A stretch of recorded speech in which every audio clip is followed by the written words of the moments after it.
everyone. My name is Jenny. I'm the Collections and Engagement Officer at Royal Cornwall Museum in Truro. We thought we'd give you a little demonstration of working with costume, which we're currently using for the Beyond Digitization Project that some of you were hoping to help us out with. And we thought we'd give you a little sneak peek because obviously we weren't able to do that. So I've got laid out here the items that we chose, which I'll explain to you in a mo. But first I'm going to talk to you a bit about the Beyond Digitization Project. So we're working with Cornwall Museums Partnership and Purpose 3D, who will be creating 25 digital models of costume collections from different museums in Cornwall. So it's ourselves, Henley and Bodmin the Keep. The idea is that they create 3D models that will go online. We can also use them for exhibitions and other purposes, and they do have other applications in the future, like for example we might be able to create a kind of trying on thing in virtual reality, but it's also possible that animating studios or game developers will use them, so it's really exciting, it has all these different applications. So they're using a special technique called Photogrammetry, which takes lots of photos, they piece them together, smooth it all out, get all the textures and colours right, and then creates this model that you can turn around and look inside, and it's really exciting, and that'll be going up on Sketchfab later in the year. So what we've got here is the trousseau of Edith Williams, who was the daughter of Henry Williams of Pencollenic. So the current Pencollenic building, which is now a school, was built by her father. They're a very wealthy, well-to-do family, and her great uncle lived in Carhays Castle, which is still owned by the Williams family. So a trousseau is essentially a wardrobe that a bride was given. So she was given some really spectacular garments, and we're not entirely sure that she wore very many of them because she married a reverend, which at that time was considered kind of a lower social standing. But also with her responsibilities and different social circles, she might have been less likely to have the chance to wear some of these. But there are signs of wearing them, so we're not really sure. I'd like to think that she did because it gives it more of a personal kind of connection to the person that had these clothes, and that's why garments are actually really interesting, because 9 times out of 10 they were worn by someone and they had their own story. So what I'm going to do is I'm just going to show you how to set up a handling space. As many of you will know, we're in the Trafalgar Gallery currently. Normally we would do this in stores, but just for safety in terms of COVID and also for plenty of space and light, I thought it would be a good idea to do it in here. We're also getting them ready to go into the Link Gallery where they're currently doing the photography. Okay, so first thing that we've got to do is to prep our area and prep ourselves. So I'm wearing a pair of Nitrile Gloves.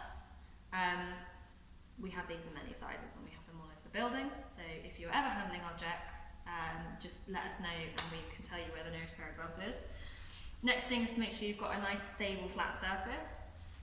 We quite like using these plasticky tables because they're easy to clean and dust, which is a really good thing, but also they can fold up and we can move them around.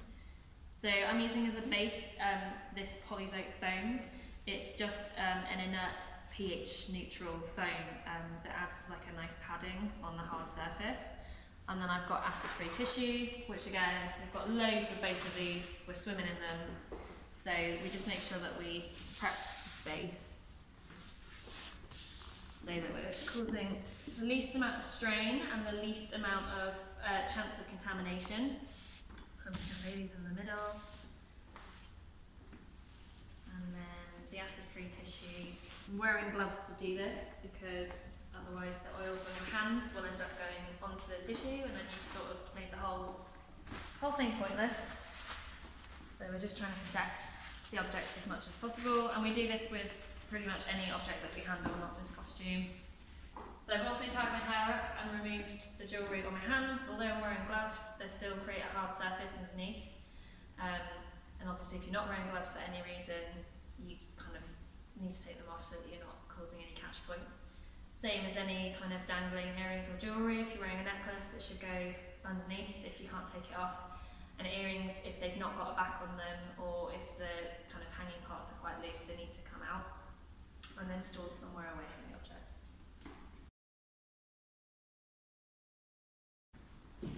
So I'm going to show you a two-piece day dress, which I've selected because it's really hideous, but also it's really cool, and it really highlights the kind of era that she was living in. I have a thing about things that are kind of horrible. Just love them more for it. So the boxes have been wrapped in a very specific way. So these are acid-free boxes. So again, if we can, we handle them with gloves. It's not really important if we don't, because they're just protecting the contents. But we just try to keep all of the packaging as acid-free and neutral as possible. So there's an outer wrapping of acid-free tissue paper, and then the items inside are individually wrapped or layered, as in this case. So, just to give you a little preview of this garment in particular, this cap, it's salmon. So, the first thing really with handling that's really important is to look at what you're about to touch. It's usually pretty obvious if you're going to need a bit of help, or if there's going to be a certain way you're going to need to get it out. And sometimes it's really not obvious, and we need to have a good look before we touch anything. And another key thing is not to just grab things out, because you might end up dislodging something that's been wrapped up and isn't obvious. So observant is kind of one of the key traits that you need when you're handling objects. And again, having your area prepped. So what I'm doing to move this cap is to use a tissue paper to help me position, and then sliding my hands underneath, and then placing it carefully in the acid-free box on there. I know that's sturdy, I know that's not going to go anywhere. And then I like to use the lid to layer, so that I know the order that everything should be going back in. So you can hopefully see here that I've just revealed kind of arms, the sleeves of this particular part of the garment. Obviously you can see that this is going to be a longer garment, and you can see that there are other objects underneath, so it's really important that again we stop and we look at what the next part is going to be. You can see that there's padding tucked in all around, so it's just making sure that we're not dislodging anything that's tucked inside the garment. And I'm using the tissue at the top here to just gently lift, sweeping hand underneath, just feeling around and making sure that I'm not damaging anything underneath. And very smoothly and carefully laying it down on top of the table. So there is a garment lying underneath, been protected by the layer underneath this originally, but I've now lifted that out. If you know you're not going to be grabbing that underneath, it's probably a good idea to put the box lid on top, or alternatively, you can use the flaps of the box. Just cover it over, and that prevents anything like dust or bits of skin, or if you've got flies or anything moving around you, which I'd hope not, but you can never tell. Just means that it's protected from any extraneous kind of damage. And then we move over to the garment. So again, it's important that you have a good vantage point of it. It's recommended that you don't sit when handling garments, because you need this kind of space and room to work. If you're handling objects, it's sometimes necessary to sit, especially if you've got something that's very small and fiddly. But the key really is to make sure that you've got a workspace. And really the next rule of object handling is not to take it out of the workspace to handle it. So I wouldn't be, holding it over the floor. I'd be holding it over the table, just so that if I did happen to drop it, it's only got 2 inches to fall rather than a foot. So that's really important. And then the next part really is starting to unwrap it and lay it out.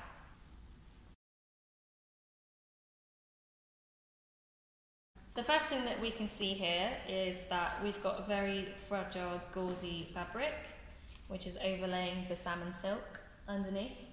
But you can also see that this sleeve has got a different overlay where it's been altered later in life. So we are, as far as we're aware, we know that this trousseau was given to Edith's, I think, great niece, and she was a drama teacher, and she, we think, may have used these in some of her productions, and we can see that some of them have had modern fastenings attached to them. So we know that someone's altered them significantly later in life because of the way that these fastenings are manufactured, but also this lace is very much machine manufactured, so we know that this is significantly later, and it would stand to reason therefore that this was damaged somewhere and that her niece used these as costumes and the nearest available kind of similar fabric.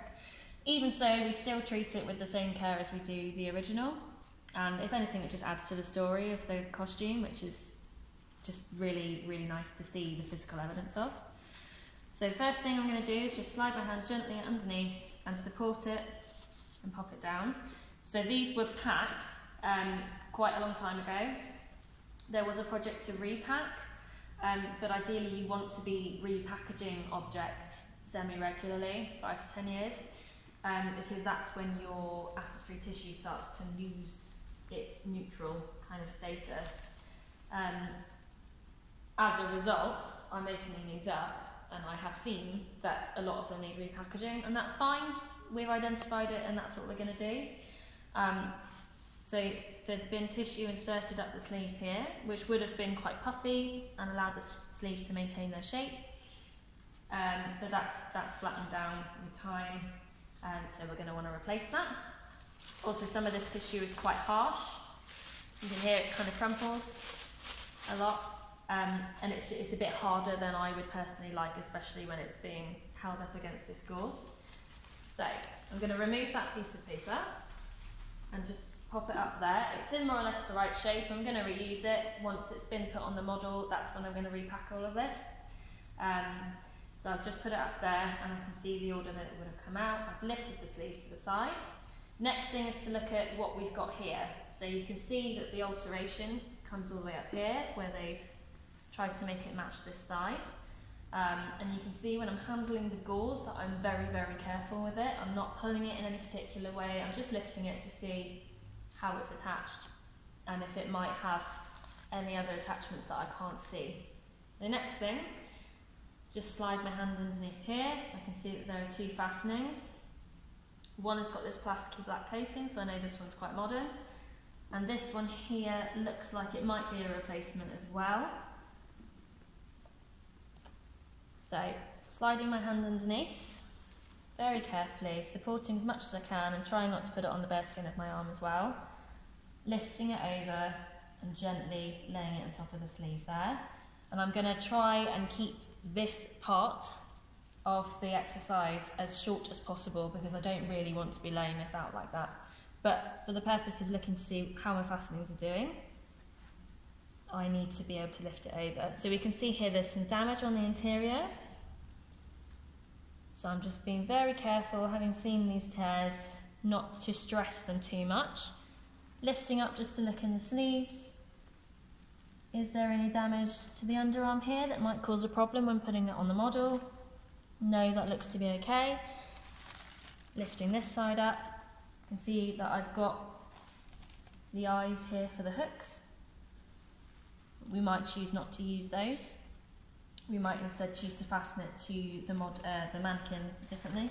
And then again, just opening up and having a look to see what's in there.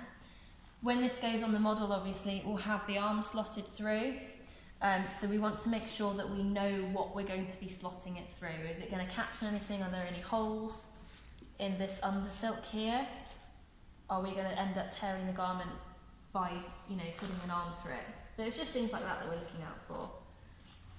And then folding that back on top, sliding my hand underneath, very carefully, making sure that I'm not catching anything. It's very much a slow and steady situation. And laying it back flat again. Am I happy with that? Yes, I am. Grab this piece, lay it back over in the position it was in, folding the arms, Now normally I would put a barrier piece in between this arm and this arm, but as I say, I'm not repacking today. And I've handled that piece without any damage. You know, we're quite content that that will be suitable to use for the project. And as with all things, we will assess as we go, because if we start and we find that it's not suitable, that's not a problem, we'll pop it back and we've got alternatives ready to go. I won't be getting the skirt out today because it's enormous and we don't have enough space on this table. It would end up draping over the side, and that's not something that we want. It causes strain on the garment, and we're keeping them in such careful conditions that when you do start introducing strain that it's not used to, which sounds like a strange thing to say, but it is something that would be new to it. The fabric might be brittle from having been in storage for so long. You know, we're really running the risk then, if we start doing these new things with it, of actually causing a tear or a break. So that's why we tend not to bring objects out for handling unless we're actually doing something with them. And that's why I'm doing condition checks of these before they go out on the model, so that I can make a decision about whether or not that's really a good idea. So, I'm going to peel back this outer case. And I can see where this all should live. I'm going to again use the tissue paper that the garment is laid on to help me to pick it up. And again, if you feel uncomfortable with this, don't do anything, just get someone to help you. And that's another golden rule of handling, is if you don't feel comfortable, then don't do it. No one will mind helping you out, especially if it means that we are protecting something that we've got in our hair. Folding down tissue paper. Just going to fold that one over to fit it back into the box. And this is a nice soft tissue, so I'm not too worried about it being creased on top of the garment underneath, because it's not going to cause it any harm. Making sure that this is all safely tucked inside the box before I try and put the lid on. Fold over. Fold over. I'm going to fold it back out because I forgot to put the cap back in. So, you go on top here. You go in there. Now again, fold over. Fold over.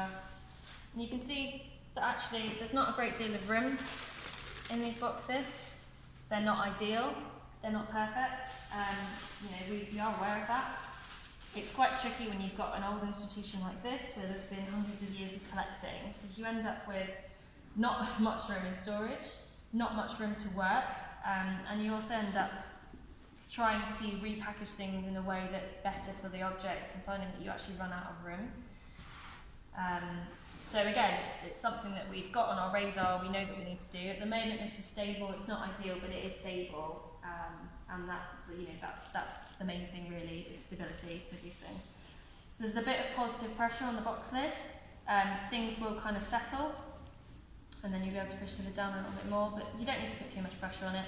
Just let the lid sit back on top, and when it goes back on the shelf, everything will then settle back down as it should be. So it's really exciting to have these all out. It's been a real Aladdin's cave of costume. There's been some really fantastic things that we've pulled out. So yeah, excited, and hopefully in the future you'll be able to work with us on another project like this.